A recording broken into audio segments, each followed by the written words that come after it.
عزیز طلباء و اساتذہ کرام، السلام علیکم ورحمۃ اللہ وبرکاتہ۔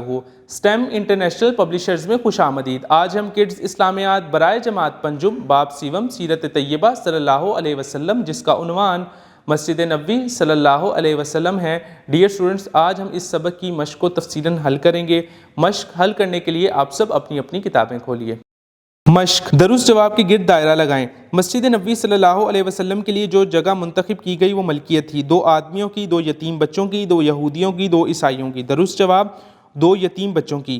مسجد نبوی صلی اللہ علیہ وسلم کی دیواریں بنائی گئی تھیں کچی اینٹوں سے، پتھروں سے، سیمنٹ سے، سنگ مرمر سے۔ درست جواب کچی اینٹوں سے۔ صفا میں قیام کرنے والے مسلمان کہلاتے تھے اصحاب صفا، اصحاب کہف، اصحاب یمن، اصحاب مکہ۔ درست جواب اصحاب صفا۔ اسلام کی پہلی درسگاہ بنائی گئی مسجد نبوی صلی اللہ علیہ وسلم میں، مسجد اقصیٰ میں، مسجد قباء میں، مسجد الحرام میں۔ درست جواب مسجد نبوی صلی اللہ علیہ وسلم میں۔ مسجد نبوی صلی اللہ علیہ وسلم کے ساتھ کمرے بنائے گئے ازواج مطہرات رضی اللہ تعالیٰ عنہن کے، مہاجرین کے لیے، مہمانوں کے لیے، اصحاب صفا کے لیے۔ درست جواب ازواج مطہرات رضی اللہ تعالیٰ عنہا کے لیے۔ درست الفاظ کا انتخاب کر کے خالی جگہ پر کریں۔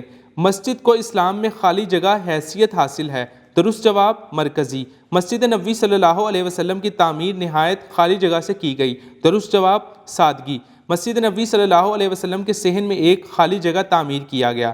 درست جواب چبوترا۔ خالی جگہ کی تیاریوں کا مرکز مسجد نبوی صلی اللہ علیہ وسلم ہی تھی۔ درست جواب جہاد۔ مسلمانوں کے تمام معاشی خالی جگہ کو مسجد نبوی صلی اللہ علیہ وسلم میں ہی حل کیا جاتا تھا۔ درست جواب مسائل۔ دیے ہوئے سوالات کے مختصر جوابات لکھیں۔ مسجد نبوی صلی اللہ علیہ وسلم کی فضیلت کے بارے میں کسی ایک حدیث مبارکہ کا ترجمہ لکھیں۔ میری اس مسجد میں ایک نماز پڑھنا مسجد الحرام کے سوا دیگر تمام مساجد میں 1000 نماز پڑھنے سے بہتر ہے۔ ریاض الجنہ سے کیا مراد ہے؟ مسجد نبوی صلی اللہ علیہ وسلم میں ایک بہت فضیلت والی جگہ ہے جسے ریاض الجنہ کہتے ہیں۔ اس کے بارے میں آپ صلی اللہ علیہ وسلم نے فرمایا، میرے گھر اور میرے ممبر کے درمیان کی زمین جنت کے باغوں میں سے ایک باغ ہے۔ مسجد نبوی صلی اللہ علیہ وسلم کی جگہ کس کی ملکیت تھی؟ 2 یتیم بچوں سہل رضی اللہ تعالیٰ عنہ اور سہیل رضی اللہ تعالیٰ عنہ کی ملکیت تھی۔ نبی کریم خاتم النبیین صلی اللہ علیہ وسلم جہاد کا اعلان اور فوجی منصوبہ بندی کہاں کرتے تھے؟ جہاد کی تیاریوں کا مرکز مسجد نبوی صلی اللہ علیہ وسلم ہی تھی۔ جہاد کا اعلان اور فوجی منصوبہ بندی بھی مسجد نبوی صلی اللہ علیہ وسلم میں ہی کی جاتی تھی۔ اصحاب صفا کون تھے؟ مسجد نبوی صلی اللہ علیہ وسلم کے صحن میں ایک چبوترا تعمیر کیا گیا جسے صفا کہا جاتا ہے۔ یہ چبوترا ان غریب صحابہ کرام رضی اللہ تعالیٰ عنہ کی تعلیم و تربیت اور رہائش کے لیے بنایا گیا تھا جن کا گھر بار مدینہ منورہ میں نہیں تھا۔ وہ صحابہ کرام رضی اللہ تعالیٰ عنہم ہر وقت نبی کریم خاتم النبیین صلی اللہ علیہ وسلم کی خدمت میں حاضر رہتے اور آپ خاتم النبیین صلی اللہ علیہ وسلم سے دین کی تعلیم حاصل کرتے۔ اس درسگاہ میں تعلیم و تربیت اور قیام کرنے والے مسلمان اصحاب صفا کہلاتے تھے۔ دیے ہوئے سوالات کے تفصیلی جوابات لکھیں۔ مسجد نبوی صلی اللہ علیہ وسلم کی تعمیر کا پس منظر تحریر کریں۔ نبی کریم خاتم النبیین صلی اللہ علیہ وسلم کے نزدیک مسجد کی بہت اہمیت ہے، چنانچہ ہجرت مدینہ کے بعد آپ خاتم النبیین صلی اللہ علیہ وسلم نے سب سے پہلے مسجد تعمیر کرنے کا ارادہ فرمایا۔ مسجد کے لیے جو جگہ منتخب کی گئی وہ جگہ بنو نجار کے 2 یتیم بچوں سہل اور سہیل رضی اللہ تعالیٰ عنہ کی ملکیت تھی۔ ان بچوں نے مسجد کے لیے زمین بلا معاوضہ دینے کی خواہش ظاہر کی، لیکن آپ خاتم النبیین صلی اللہ علیہ وسلم زمین مفت لینے پر رضامند نہ تھے، لہٰذا آپ خاتم النبیین صلی اللہ علیہ وسلم نے زمین کی پوری قیمت ادا کر کے وہ زمین خرید لی۔ آپ خاتم النبیین صلی اللہ علیہ وسلم نے اس زمین پہ جو مسجد تعمیر فرمائی اسے مسجد النبوی صلی اللہ علیہ وسلم کہتے ہیں۔ جب مسجد کی تعمیر شروع ہوئی تو نبی کریم خاتم النبیین صلی اللہ علیہ وسلم نے صحابہ کرام رضی اللہ تعالیٰ عنہ کے ساتھ مل کر مسجد کی تعمیر میں عملی طور پر حصہ لیا۔ مسجد نبوی کی تعمیر نہایت سادگی سے کی گئی تھی۔ مسجد کی دیواروں کچی اینٹوں اور گارے سے بنائی گئی تھی۔ کھجور کے تنے ستونوں کے طور پر استعمال کیے گئے تھے اور چھت کھجور کے تنوں اور ٹہنیوں سے بنائی گئی تھی۔ زمین پر ریت اور چھوٹی چھوٹی کنکریاں بچھا دی گئیں۔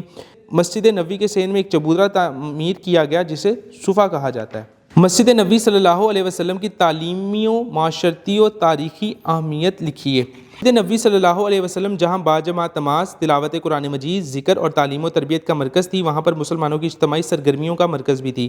نبی کریم خاتم النبیین صلی اللہ علیہ وسلم اپنا زیادہ وقت مسجد میں گزارتے، اپنے صحابہ کرام سے ملتے، انہیں دین کی تعلیم دیتے اور باہر سے آنے والے لوگوں سے ملاقات کرتے۔